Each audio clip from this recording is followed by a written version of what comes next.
با سلام خدمت شما دوستان عزیز. بنده مهدی صدیقی نسب، مدرس دوره آکادمی طراحان و المنتور هوشمند. میخوام بهت بگم که چطوری میتونی همچین باکس جذابی واسه سایت درست بکنی.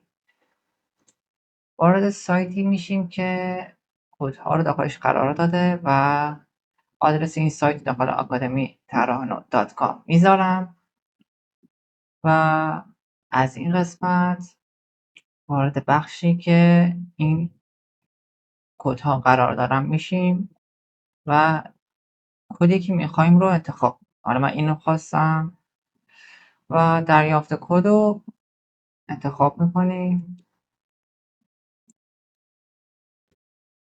و CSS رو کپی میکنیم، میریم داخل سایت خودمون و من اینو پاکش میکنم یکی دیگه درست کنم. از این قسمت من یه دونه کانتینر اضافه میکنم و میام یه دونه سربرگ اضافه میکنم و سچین و یه دونه ویرایش متن، اینم سچینش کنم و اینکه از حالت جعبه‌ای میرم تمام عرض و کوچیکش میکنم. حالا کوچیکش کردیم، میایم قسمت پیشرفته و CSS سفارشی.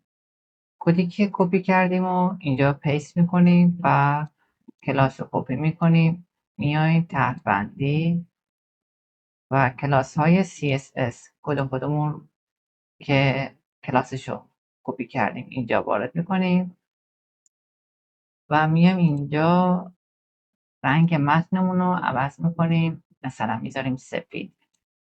خب و میایم از این قسمت متنشم میذاریم اونم سفید و میخوایم رنگ بکگراندش هم عوض بکنیم. CSS سفارشی، مثلا از این قسمت اینجا، مثلا الان این قسمت ببینم چطور میشه. از این قسمت خط سوم میشه تقریبا کد رنگمون رو میذاریم و رنگش عوض میشه. میتونید از این باکس ها برای جاهای مختلف استفاده بکنید، خیلی جذاب میکنه، سایت ها UI جذابی به سایت میده